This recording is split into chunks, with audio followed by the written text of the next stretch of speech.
So, Namaskar, everybody. Namaskar. Welcome. Welcome to Vistara Circle. Namaskar, those of you on Facebook Live and YouTube. So, we are bringing you into Vistara Circle now. Every Monday night, we have a kirtan gathering and silent meditation. We also have a yoga class in the beginning. Tonight, we didn't. There's a special program.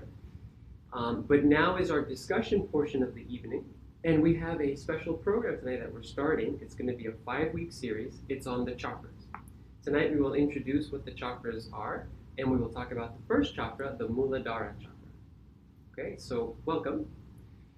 And let's go ahead then and begin our discussion on this topic. So, in many ways, the spiritual journey, right, is often thought of in that way, as a journey. So it means then that there is some kind of starting point and there's some kind of ending point.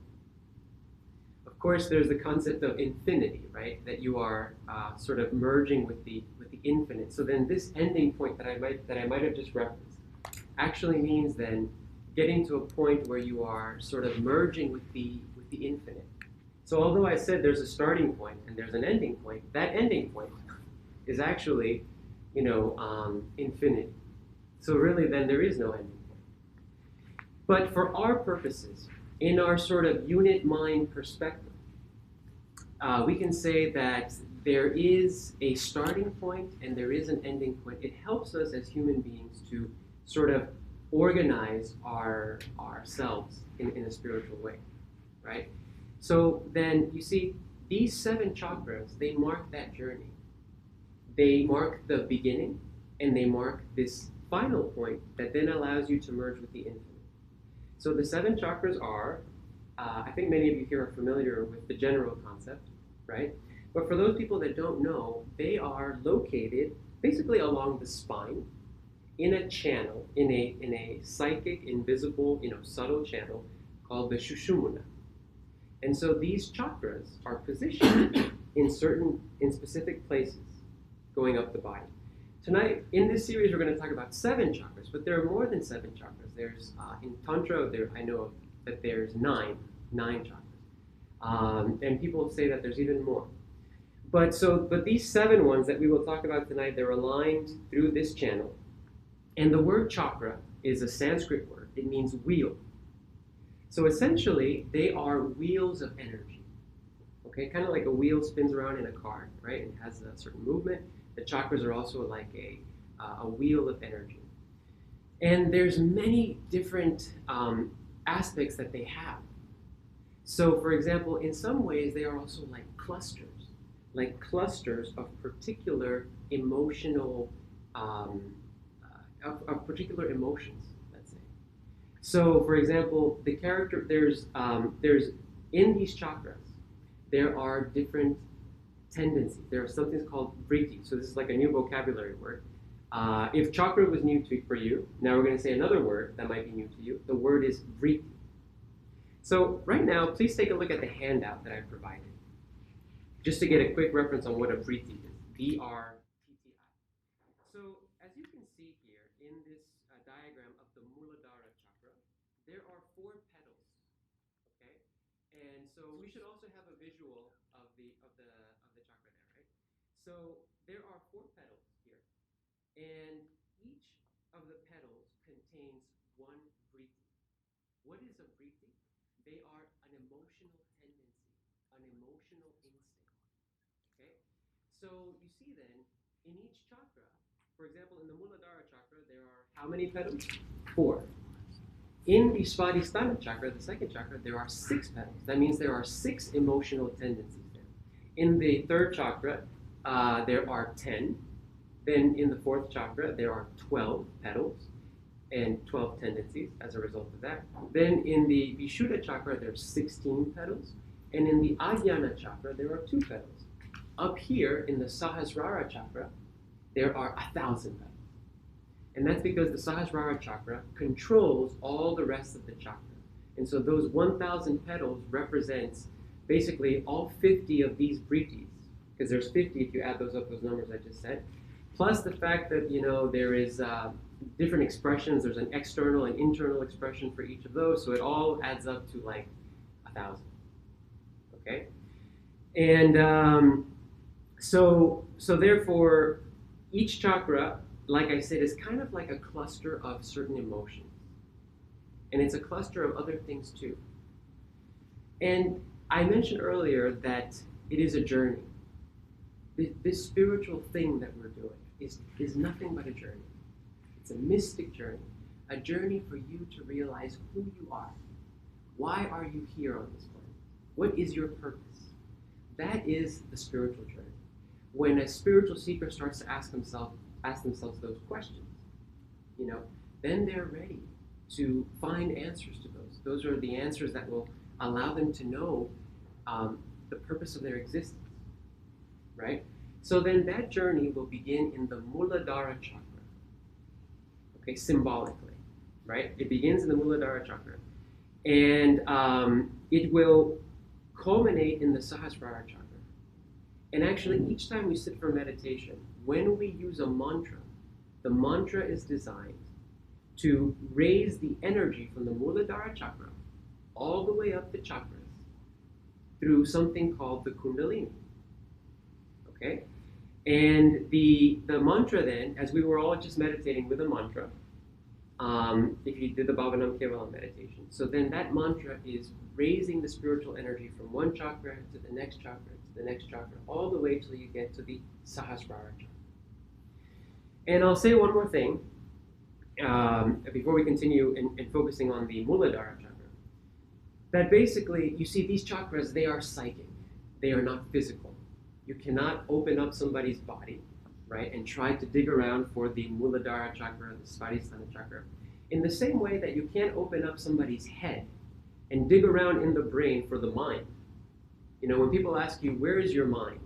People say, here, right? And, but is there a mind in there? Is there something physical called the mind? Not really, there's just the brain. So, but yet we have this feeling that the mind is here. And of course, what does that correlate with? It correlates with the Ajnana chakra. In many ways, the Ajnana chakra is the mind, because it is the Ajnana chakra controls knowledge. It controls spiritual knowledge and mundane knowledge. And isn't that what we do with our mind? We think about knowledge, we control knowledge, we process knowledge. So, in the same way that the mind is not visible, it's not physical, it is psychic. These chakras are also psychic. You can only feel them. And as you advance in your meditation, the deeper you go into your meditation practices, you should be working on these chakras more and more. Your meditation, when you're just beginning, you don't have to focus on them so much. But as you continue practicing, your meditation will turn into something where you are meditating on the chakras in different ways. All right? Now, one more point about that, about chakras, before we zero in here on the Muladhara chakra. And it is this. There are many ways to connect with your chakras. Many ways. So, for example, one of them is through asanas, yoga postures.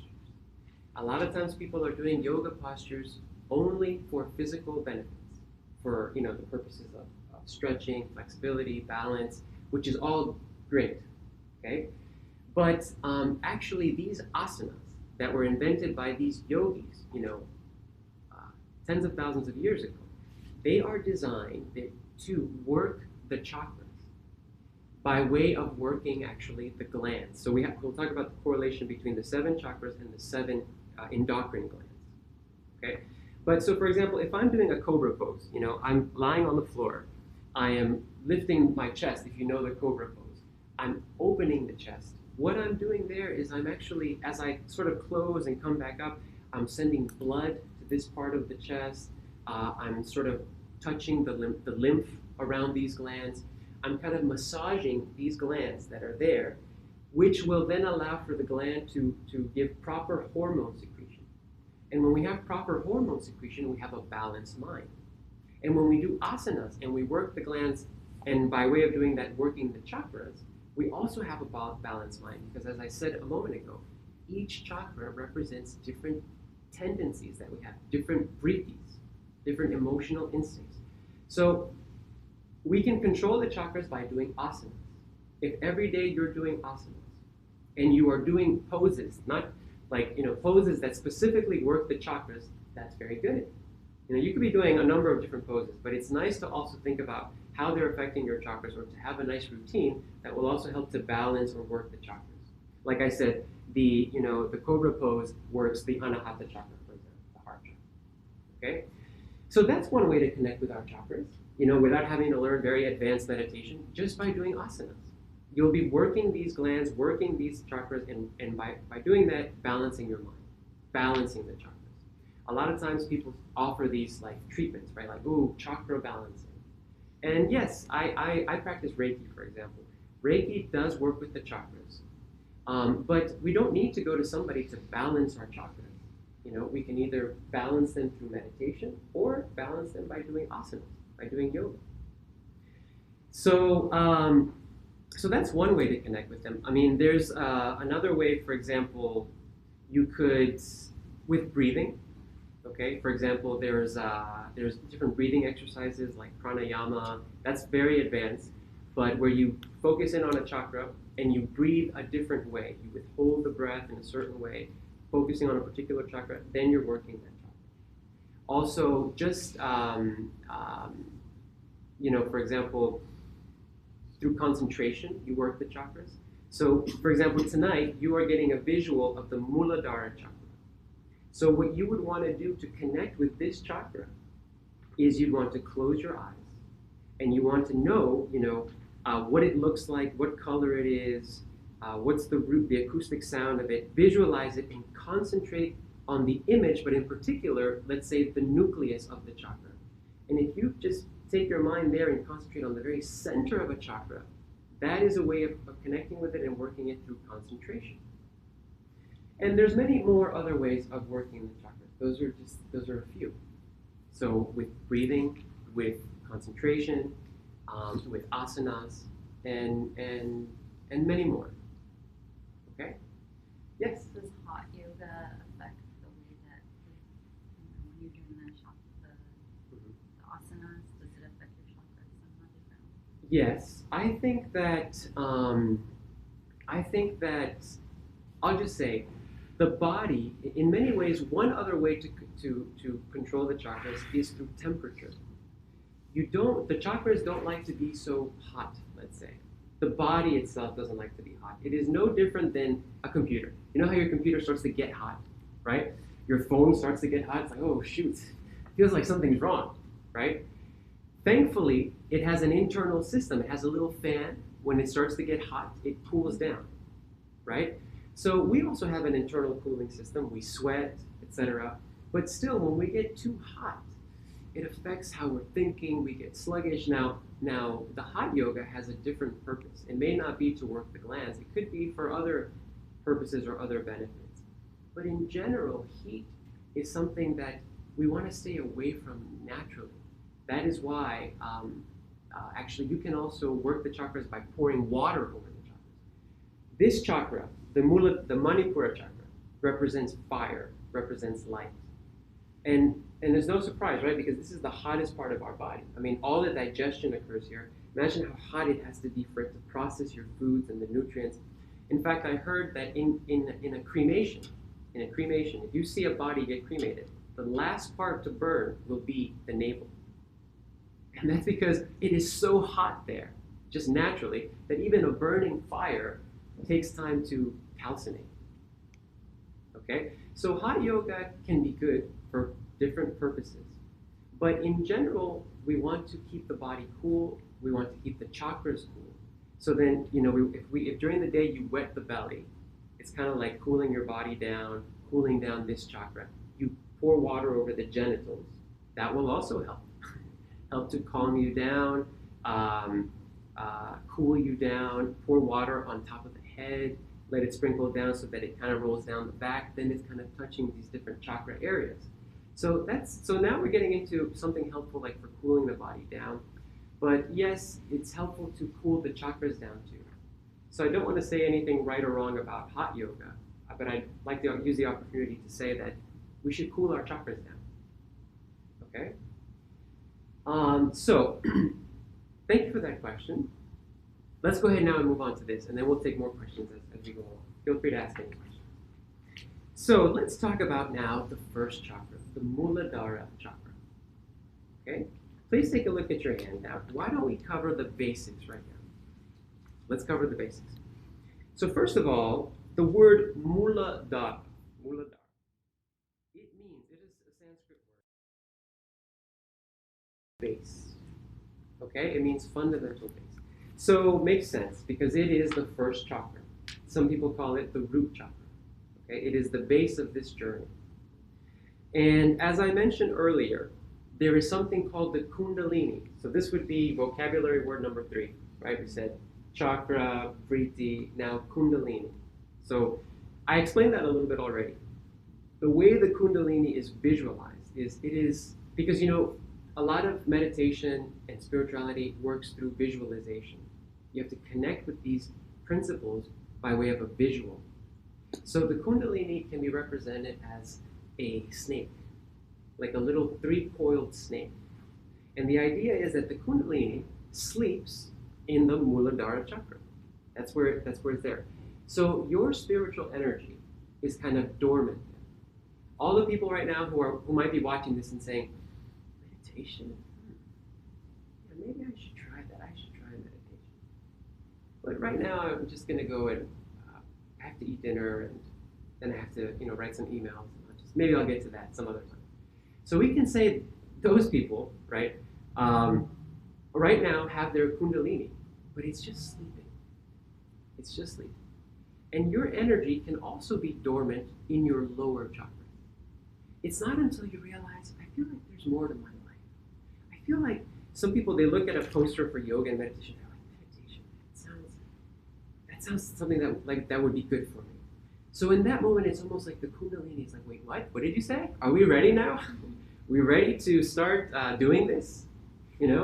So it kind of pops its head out, okay, are we really going to do this? Oh, wait. Oh, okay, never mind. So then it just kind of goes back to sleep. But when we start meditating, we begin this spiritual quest. Each of us in here is a seeker. Each of us in here is right now maybe we have thought of a new goal, and that is that I want to be more spiritual. I want to connect with that mind in the universe that is controlling everything. I want to merge my mind with that mind, or merge my soul with that soul. So, or to the very least, I just want more calmness. I want to know myself a little better. So, the Kundalini then is the vehicle that we travel, is our energy that would travel up these higher levels of consciousness, these more subtle aspects of our mind. Because for us to merge our mind with the most blissful and sublime thing in the universe, like the Supreme Consciousness, we have to make our mind subtle and blissful. You can't be trying to merge with Supreme Consciousness and all day long, saying, F this, F that, F this, or I'm not trying to be all puritanical, but what I'm saying is the mind cannot be so crude. We have to make our mind subtle. Meditation does that. It helps your mind to be more subtle. When the mind is more subtle, you have more energy to love, to serve, to know yourself, to care for plants, care for animals. So our mind has to move in a certain direction in order to attain that goal. Meditation takes us in that direction. So it all begins here in the Muladhara chakra. Before that, our spiritual energy is sleeping. Thankfully tonight, we are here, we are awake, and we are on this journey. And our Kundalini is it's on the go. It's ready to move. Okay? So, now, let's talk about some of the basic properties of this Muladhara chakra. So, like I said, it has 4 petals. These chakras were visualized by yogis in ancient times as lotus flowers. In fact, before they were called wheels, chakras, they were just called flowers. All right. Then later in Sanskrit, they were called chakras, wheels of energy. So the Muladhara chakra has 4 petals, and the color is golden yellow. So actually, can somebody grab that bag there and bring the colors? Thank you so much, Angie. You can just bring that back and then spread out the. This one? No, in the that one. Yeah. Anyways, we'll spread out those colors. Okay, so people can color in their chakra here, their diagram. All right. So it's golden yellow. So right now, we'll imagine that, and each chakra, if it's not there, that's okay. Why is like so common to see the Muladhara be red? Okay, excellent question. All right, we will talk about. Let's answer that now. So, why are the chakras usually associated as the rainbow colors? Have you ever heard that? Have you ever heard that? Yes. So there is a guy. His name is Dr. Christopher Hill. He wrote a book. About the chakra. Okay, and in that book, he said, this was in the 1970s. He said that the chakras are the colors of the rainbow. And it's really easy to make that assumption, right? Because 7 colors of the rainbow, 7 chakras. Hey, why not? Makes sense to me. But the original tantric scriptures have different colors for the chakras. Okay? So to answer that question, Alejandra, you probably want to look up the writings of Christopher Hill, who is one of these original hippies who, gave the colors, those rainbow colors. But in some ancient tantric scriptures, this is the right color for the Muladhara chakra. It is golden yellow. So when you visualize your Muladhara chakra, which, by the way, where is it located?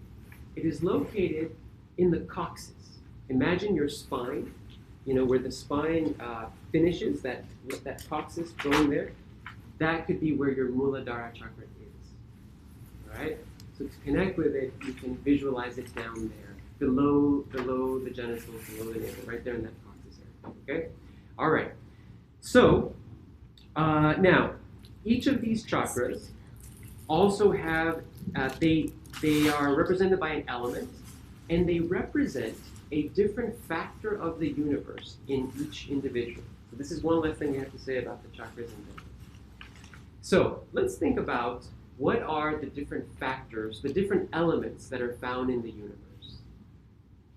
Obviously, there is air, right? So there's air in the universe. There's also air inside of us, isn't there? Air in our lungs. There is light or fire. There's fire in the universe. There's also light and fire inside of us. Don't we have temperature? We have, and like I said, here is where we have sort of like fire with, of our being. So we also have light inside of us in the digestive system, for example. We have electricity in our neurons. Okay, thank you. Also water, so liquids. Liquid, if you look throughout the universe, you'll find liquids in different places, in different planets, in different aspects of the universe. There are also liquids inside of us. And then what else is found in the universe? Solids. There's solids inside of us. Think of our bones and our flesh, etc. Then we didn't mention the 5th factor, and that would be ether, or space. So just like there's space in the universe, and right now there's space between me and this water bottle, there's also space inside of us. There's space in between our cells. There's space in between words we use. So we also have space within us. So each chakra will represent a different factor found in the entire universe. All right? And that means then that if we have these 7 chakras, we have these factors of the universe within us. So the Muladhara chakra represents the solid factor. The solid factor. And in turn will represent the earth element. Okay? So that is the factor that it controls. And also, these chakras have a root sound that can allow you to connect with it. So that's another way to connect with a chakra is through sound. The root acoustic sound of the Muladhara chakra is just like it's written here, is lung.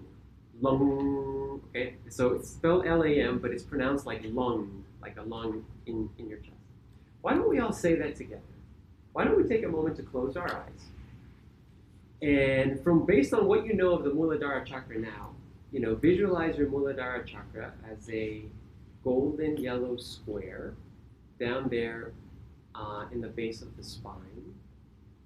And we'll see that color and we'll see that shape. And let's all say the acoustic sound together in a nice resonant way.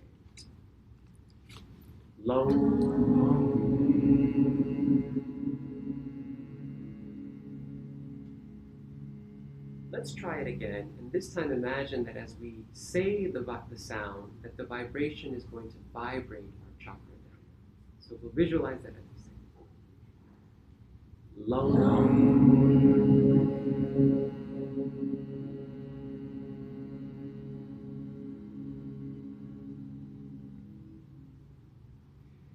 So maybe it's possible that you just felt a little sensation. Maybe you felt something down there, like a little ding, okay? As we say the sound, or as you try to connect with the chakra, okay? We'll talk about how the chakras pop out at you at times, all right? So so these are some basic properties of this chakra. Now let's talk about the vrittis. This is very important. The different propensities that this chakra governs, okay? So, starting at the bottom of the chakra is the vritti, or the petal of Dharma. Okay, I didn't write here it also the vrittis have an acoustic sound, just like the chakra has its sound. Each of these petals has its own sound. So if you want to, you can fill this in. The petal at the bottom, the sound is va, okay, like VA. Okay, the petal next to it, where it says artha, the sound is sha. S-H-A. The kama petal, the kama vritti at the top, is also sha. Okay, like an S with an A and a little accent on top of the S. And then the moksha vritti is sa. So S-A. Okay, so va, sha, sa. Okay, that's another way to connect with this chakra, by knowing the acoustic sounds of each of those petals. So, let's talk about each of these one at a time. Let's start with Dharma. Now, this petal for Dharma, this means then that we human beings are wired to have a sense of Dharma. Okay? Basically, what these petals will represent, and you will see in the later workshops as we go through each of them and we look at each emotion found in the chakras by way of these vrittis, they are kind of like the spectrum or the palette or the range of our human emotions. People sometimes wonder, why do I get so jealous?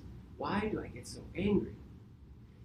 It's because we are wired to be jealous. We are wired to be angry. We're like a piano, that if you hit that D note, me or Ray, it's gonna, you hit that D, it's gonna go ding, it's gonna go do, re, mi, fa, sol, la, si, do, right? So you see, you hit that piano, that sound is gonna come out. Just like you have a little button for anger. You have a little button for jealousy. We're wired that way. Where are these little emotions found? In the vrittis, in these different chakras. So, I'll save you the suspense. What we want to do is not break off our petals. Oh my God, I don't want that anger. Let me rip out my petal for my vritti for peevishness. No, I want to take my little petal of anger, and I want to connect with it, and I want to learn to control that propensity. Okay, we'll get to them as we go through the chakras and we talk about these different emotions. Tonight we only have 4 to talk about because this Mooladhara chakra only has 4 tendencies, 4 emotions. All right. The first one is Dharma.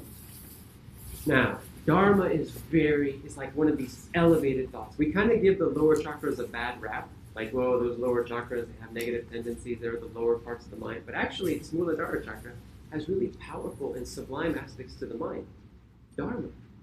Dharma is found here in the Mooladhara chakra. Now, what does Dharma mean? Dharma means natural tendency. The Dharma of something is its natural tendency. So for example, what is the Dharma of water? The Dharma of water is to be wet. Nobody ever gets mad at water for being wet. Okay, that's just what it does. What is the Dharma of fire?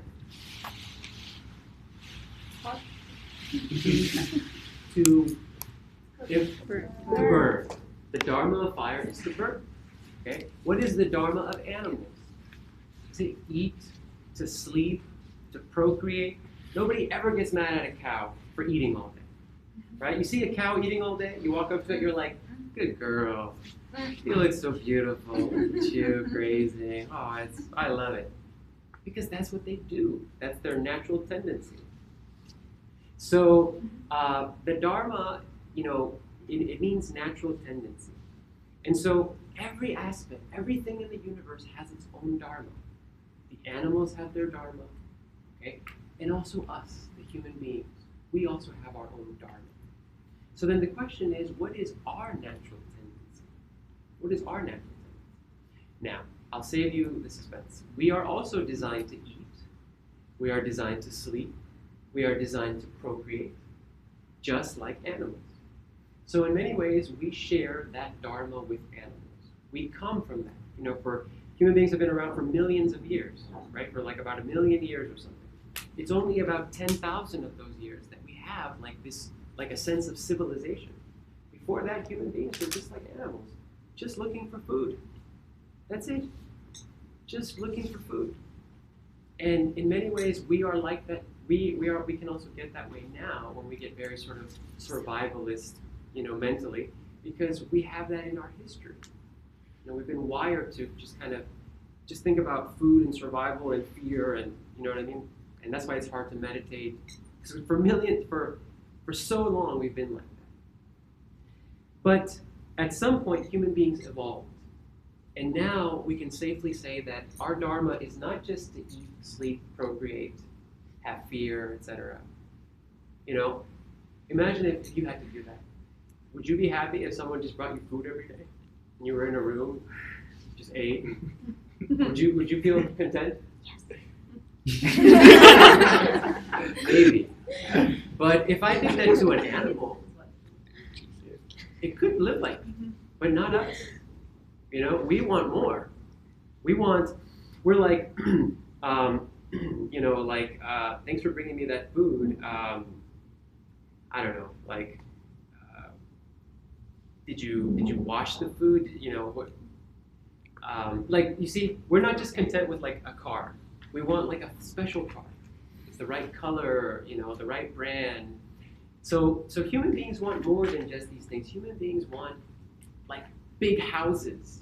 They want to look cool. They want to look beautiful, right? So we have our dharma then is more than that. We want more. So I'm about to define then what is our human dharma. But that's one aspect. Who said that? Expansion. That is one aspect of our human dharma. Okay? And the word in Sanskrit for expansion, you can write this down, is Vistara. Hence why we call Vistara circle Vistara circle. Because Vistara means expansion of mind. So one of our natural qualities is to expand our mind. Right? Think of a baby. If I bring a baby here right now and I sit the baby down here, there's no way that baby's going to be still. It's going to want to travel because it wants to expand. It wants to go here, it wants to go there. It can never be still. Likewise, our minds want to expand. That's why, we know so much. We have filled our minds with knowledge, with experiences, with awareness, different teachings. So we're constantly in a process of mental expansion. And fortunately for us, what is meditation? Meditation is exactly that, expanding the mind through a mantra. The mantra helps to expand your mind the more you repeat it. Okay? So that's one aspect of our human dharma.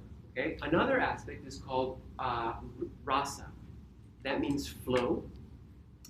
And so another thing that is that helps us sort of find a sense of contentment is when we're in a state of flow. Okay? So when we're sort of going with the flow. All right? We kind of live in a flow. Don't we kind of get up at the same time, go to sleep at the same time? Right? So when our lives kind of operate in a certain flow, we tend to feel better in different ways. And then one last aspect of our human dharma is called seva, and seva means service. Okay, so we are naturally also service oriented. That is why, we're sweet and we speak kindly to people. We take care of our children. When we are doing that in our lives, we tend to feel better. I know a lot of people who are very depressed and unhappy, and sometimes they get to that point because they're a little too self-absorbed. They're more worried about, what is the world not doing for me? I feel like I'm not being fulfilled. But rather than, they're kind of there instead of being like, what can I do for the world? How can I serve today? Right? When we live with that mindset, we're generally happier. So this is because it's natural for us to be this way. So that is Dharma. And one more way to define Dharma. We said then it has to do with mental expansion, going with a certain flow and a cosmic rhythm, aligning ourselves with this cosmic rhythm, serving. And another thing about Dharma is that it also means like purpose. So if I were to ask myself, what is my Dharma? I'm asking myself, what's my natural tendency? What's my purpose? Why am I here? So when you ask yourself that question, you're in that priti. You're in the Muladhara chakra, where that journey begins. Okay? Anyway, so let's talk about the rest of these. I think in a moment. You said that human dharma is Vistara, Rasa, and Sattva. Vistara, Rasa, and Seva. Okay? And we can pan around to see who's in the room. Good evening, ladies and gentlemen. Oh, yes. This is the annual book. Library closes on 30 minutes at 9 p.m. If you're working at a public computer, please be sure to send and redeem all print jobs before the computers go down automatically at 5 minutes before the hour. All right. Otherwise, be sure to save your work to portable devices to your personal email. There's this. If you need to arrange for transportation, Okay. So let's go ahead and continue. Now the next aspect that is governed by this chakra is artha. Artha means intellectual desire. Okay? So we can write that down next to artha. It means intellectual desire. So you see, and you're going to start to notice a trend here. First, let's define these, and then we'll talk about that trend. Basically, so artha has to do with the intellect, the desire for intellectual knowledge. Now, this could also be connected to this desire to serve. Why do we learn things? Why do we acquire knowledge? A lot of times it is in order to fix problems, to communicate things, to create an analysis, to understand things. So our intellectual capacity is found here. And whenever you have a desire to know something, you are there. Right now, what I'd like for you to do is take a moment to think about your intellectual desires. Take a moment to think about, what is it in life that you want to know? It could be connected to a career. It could be connected to many different things. But right now, think about my intellectual desires. What do I want to know? And please write them down. So tonight we're going to familiarize ourselves with our Mooladhara chakra and maybe what it's doing for us right now in our lives. Write that down. What is it? What knowledge do you need? What knowledge do you want to acquire?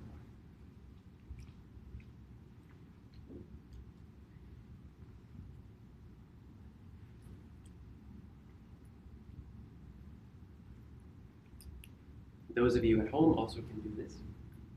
Think about artha, intellectual desire.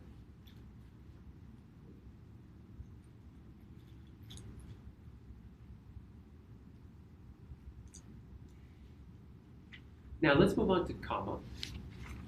Kama means physical desire. So whenever we have some type of physical desire, when we're thinking about a physical desire, we are there. Now, have you heard this word kama before? You might have heard of it in the Kama Sutra. Kama, oh, thank you. Yes, in the Kama Sutra, right?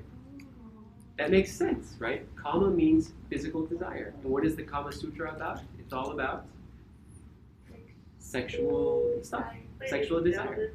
Okay. So therefore, this vritti is the one that governs all of our different physical desires. All right? Our desire for anything physical.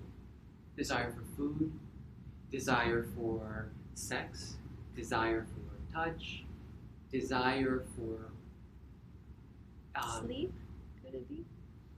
Like rest? More or less. There's another vritti more aligned with sleep. Okay? But this governs our physical desire. To exercise? Yes, exactly. To have a proper diet. Okay? All those things that we're thinking about. If you're a vegetarian in here, you're exercising this kama vritti in that way. I only eat these foods, and I only desire these foods. I reject these other ones. Okay? So take a moment right now and think about your physical desires. What are some desires that you have that are physically oriented? It could be going to the gym, like you said, exercising.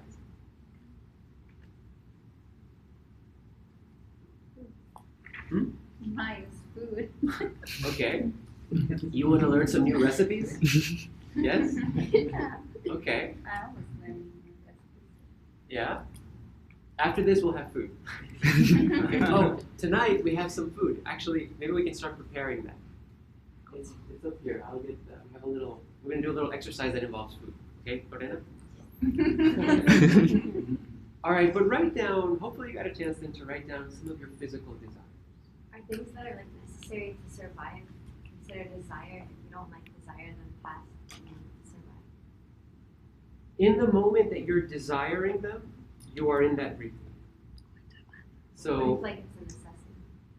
yeah, if right now I don't have water, right now I don't have food and I'm starving, oh my gosh, my mind is totally down there. I want the food, I need the water. So at any point that we are in that sort of emotion, we're in that vritti. Okay? So, everybody wrote something down? Now, this is a good opportunity to say this. That some of these vrittis are going to be point blank negative. Like one of them is going to be, for example, jealousy. So we're going to say then, ooh, that's a bad one. I don't like that one. But actually, all of these aspects have their own purpose. I mean, think of something like anger.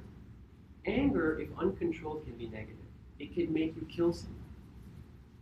But on the other hand, you can also use the same emotion, anger, for something positive.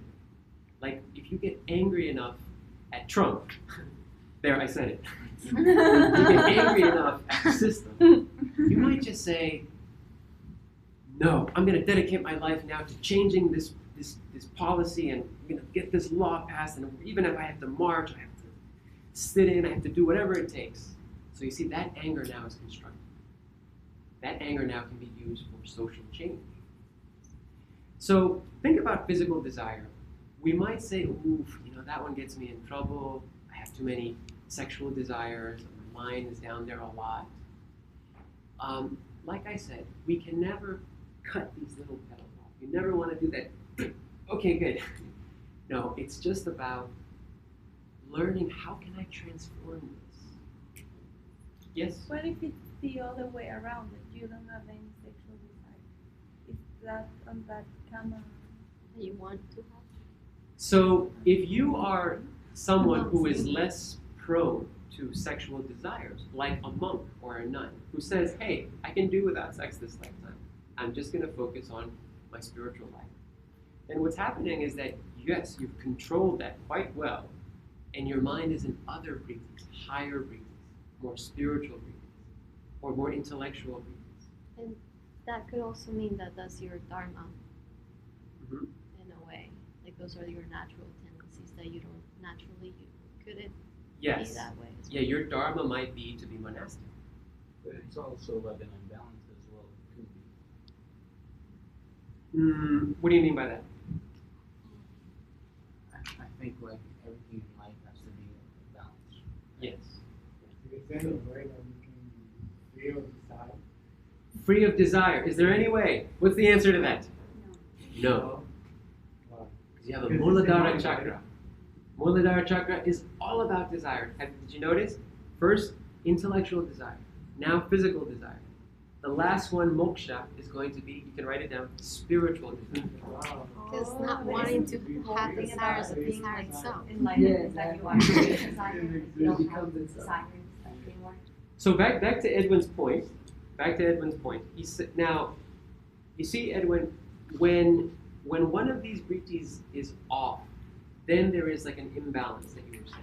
If you have too much of one of these, then you are imbalanced. You need to flow. Your mind needs to go, it can't stay in the Muladhara chakra forever. It has to rise up. It has to have higher emotions, more subtle emotions. So there can be imbalance, right, Edwin? And it happens when we are too stuck in these vrittis. So this kama vritti, or think of the artha vritti. I mean, hey, we praise people who are intellectual, but if somebody is just trying to fill themselves with intellectual knowledge all day long, you know, that doesn't necessarily guarantee that that person's going to find inner peace. You know, all the facts we can cram into our minds, it doesn't mean it's going to lead us to happiness. A lot of intellectual people are depressed. A lot of intelligent people are depressed. Knowledge doesn't equal happiness. So you see, then there would be an imbalance if I'm stuck there, but I'm not moving my mind toward other things, subtle things. Yes, knowledge brings gratification. We love to know things, but that's it. It's a short-lived. You know, when you're happy, then it's gone. Then you got to know something else. So let's touch base now. So then we, as Edwin said, we want to balance these chakras. One way of doing that is focusing on these vrittis and learning to control our vrittis, shifting them in a positive way. Okay. So let's look at moksha. Did you have a question? No? Okay. So moksha is spiritual desire. That's what that means, spiritual desire. And what is spiritual desire? Spiritual desire can be summarized as just saying the longing to merge, the longing to unite with something greater. We here are on a spiritual path. We're seeking something. We have a longing to connect with something greater. That feeling of connection, of union with, let's say, the Supreme Consciousness, is the feeling of moksha. Okay? That longing to be one with Him. But notice how God is not the only thing we want to be one with. We also want to be one. We want to merge with other things, right? Like, and we also naturally merge with other things. You know? Well, isn't that like Sure. If you look at that object as an expression of God or Supreme Consciousness. But, you know, for example, right now, who wants the iPhone S? The iPhone XS? Nobody. You all are like, what? That didn't come out yet? we are Samsung. What? We all have it already. Okay, some of you already have the iPhone XS. Yeah. So you see, right now, I don't have the iPhone XS. But let's say that I were to develop the desire for it. So then that would be kama, physical desire for something.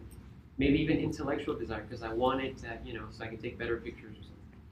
But my desire to get the iPhone XS and have it in my hands and make it a part of my life is just like moksha. I want to connect with it. I want to be one with it. When we fall in love with somebody, sometimes it's not enough to be close to them. We want to possess them. We want to be one with them. You know? So that's another expression of moksha. Heard the words. How is something materialistic would be spiritual? You're right. If you're saying like, I mean, I can say like other stuff, but not necessarily like a diet. Right. Okay. So I just meant that to show the fluidity of these vrittis. For example, physical desire doesn't just have to be desire for procreation. It could be desire for exercise. Moksha doesn't just have to be desire for supreme consciousness. It's just the general principle of merging with something, wanting to be one with something. Can you think about something in your life or in the past that you wanted to be one with? I mean, have you ever had a group of friends? You ever seen like the cool kids in school? Or some people that you saw and you're like, I want to hang out with these people. I want to be one of them, right? That's kind of like moksha. The desire to merge with somebody.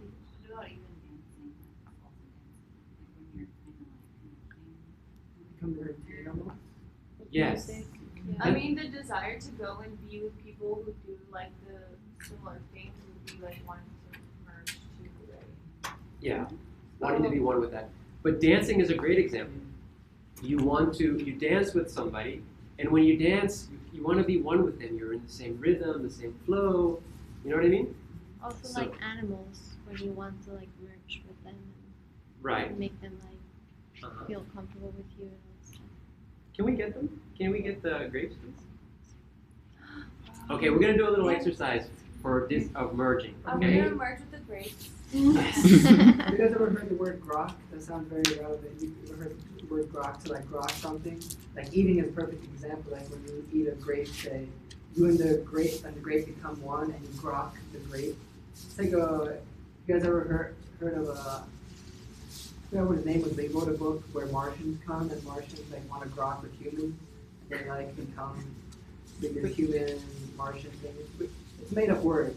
But it always occurs to me that merging, that union with something, Yeah. when like you lose yourself in the moment, say you're dancing or you're doing, I don't know, watching a movie, you get immersed. Like you come out of the movie and you snap out of it when the credits come. You're like, whoa, where was I? Or when you're driving and you're just grokking the drive to school or to work, and you get to work and you're like, whoa, where those 20 minutes like the ago? flow. So, Yeah, so like tonight those we things, learned yeah. 4 words.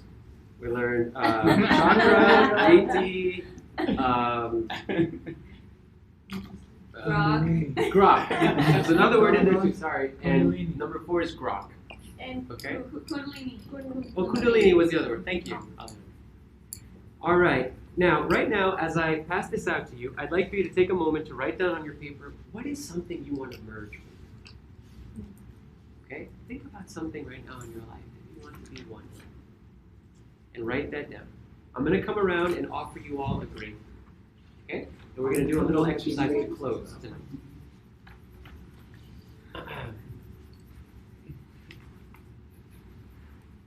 Don't eat it. Oh. Please don't eat it just yet. Don't eat the grape. I think I'm gonna have to like adore it first. I love the grape. Yeah, I do want. So please go ahead and It's the grok. write down something you want to merge with. All right.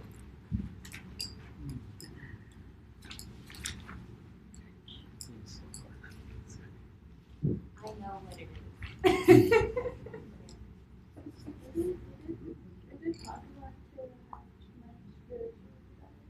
Is it possible to have too much spiritual desire? Like the type where your mom says, "What are you doing? Who are these people you're hanging out with who meditate? And why are you going to another retreat?" And like to some people, you might look like you have too much spiritual I've always desire, thought right? that about myself. Oh yeah. Yeah. Well, I would say that no, because you don't have. That's the goal, is to increase that desire so you can attain that goal. You see, every desire ends with a goal. Tonight you had a desire to come here. You made it here. You reached the goal. Every desire culminates in the accomplishment of a goal. That's why they say, as you think, so you become. So if your desire is a spiritual desire and it's very strong, then ultimately you reach that goal. It takes time, right? But we're on that path to reach that goal. You are what you search for. You are what you search for. Exactly. Okay? That's another good takeaway from this chakra. This chakra is about desire. And all desires will lead to some goal, the fulfillment of some goal. So be careful what your desires are. Okay? All right, here's what I'd like for us to do. Let's take a moment to take a grape. If you're at home, please, you can grab a grape as well. And you can try this exercise with us. Let's take a moment to think about this grape here. And Ladies and gentlemen, the we're going to library think will about close in 13 minutes at 9 everything p.m. that this grape If you have questions about your account or items to check out, had to go through in order for it to arrive in our If you hands. need answers to questions or need help All right. finding So I'll materials, repeat that when the announcements are done. But right now, let's try to connect with the grape. Let's do that for now. And think about everything that had to happen for this grape to arrive in our hand right now. So we're going to practice a mindfulness exercise. Okay? Would anybody like to share? What are all the things that had to happen for this grape to arrive in our hand? Someone had to want to have a farm. Yes. All of existence successfully introducing to make this grape. What? Say that again? All of existence, like since the beginning of time, me and this grape have both been the product of successful reproduction. Me and this grape. The Wow. universe had to have the proper conditions for humans to cultivate agriculture. Wow. I like that. You guys, wow. I was gonna So- say something more basic like water and sun. Right. Okay. Actually, at first glance, it looks so basic. Oh, a grape, great. Swallow. That's it. But actually, you're right. This grape went on a journey, and it started at the point when the universe was created.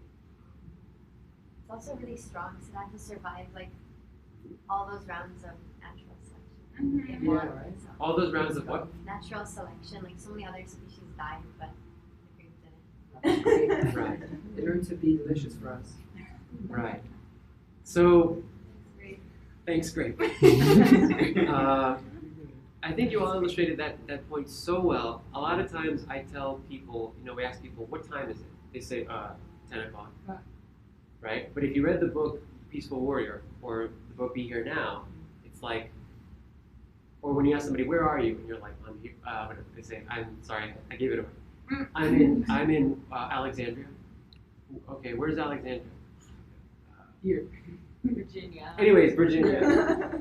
The point is that we look at things very small. But where is Alexandria? It's in Virginia. Where is Virginia? It's in the United States. Where's the United States? The earth. The Earth. Where's the Earth? The In the universe. The solar system. In the solar and system. The Milky Way. Where's and the solar system? The Where's Milky It's in the Way. Milky Way. Where's the Milky Way? Oh, we skipped. We got it. Everybody here, you all said it in the beginning. It's in the universe. So are we just here? So are we just in Alexandria? We're in the universe. We're in the universe. Okay. Everything is greater than we think. Okay? So, all right, we're going to eat this grape now.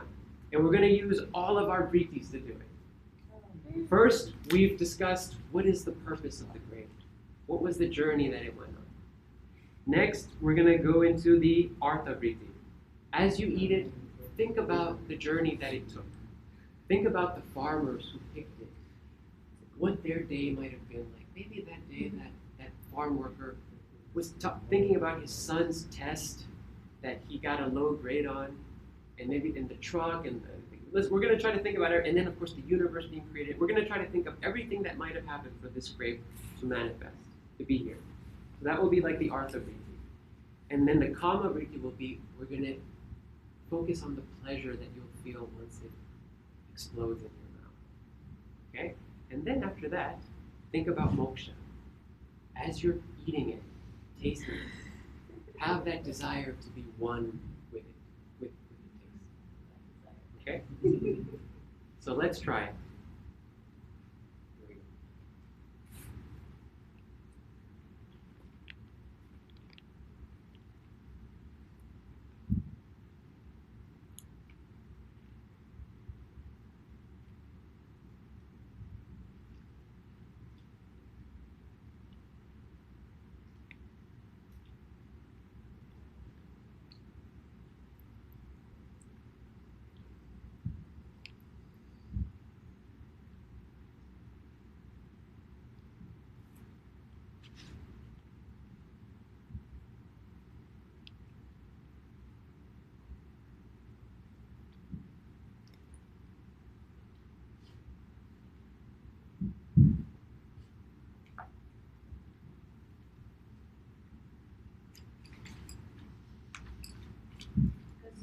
So what was that like? That was like living so many different perspectives. Yeah. What do you mean? Like, there's a whole world in a grape. I mean, there's a whole universe inside of one grape, and you can take the moment to think about it. It's like overwhelming, I guess. Wouldn't it? Imagine if you trying to say something? Oh yeah, I felt like there was. I was gonna say something similar like you said universe after, but I felt there was like a universal like explosion happening inside of me. Being created. Yeah, like the whole universe was like I was eating it. That's it. Whoa! And there was no other space. Like, nothing else existed except for what I was eating, which was everything. So it was like there was no space. That was it. You were one with it? I wasn't only one with the grape. I was one with the whole universe through the grape. Yeah. Wow. Yeah. Wow, beautiful. So imagine if we ate everything like this. How different would your life be if everything you ate it by focusing on these 4 briefs or just with this sort of mindfulness? We'd be different people. Let's close with Nicole's thought there about becoming one with the universe through the grape. So you see, we don't just become one with the universe through meditation. That is the recommended way, okay? But you can also become one with the universe by eating a grape, by touching another human being, by embracing another human being. When I hold you, I'm holding God in my arms, or the universe in my arms. If I'm drinking this water, I can feel like, thank you, Supreme Consciousness, for being in the form of water right now, for me to taste it. So our task is not just to meditate, and then when we're done, okay, we're back in this mundane, mechanical world. We're here now to be in this world and see the universe and everything in this world. And then that way we keep our practice throughout the day. And that is the goal of Tantra, to see everything as an expression of Supreme Consciousness, and to make everything as mundane as eating a grape a divine experience. So let's close on that note, because as you heard, we have to move. And I want to thank all of you here for coming.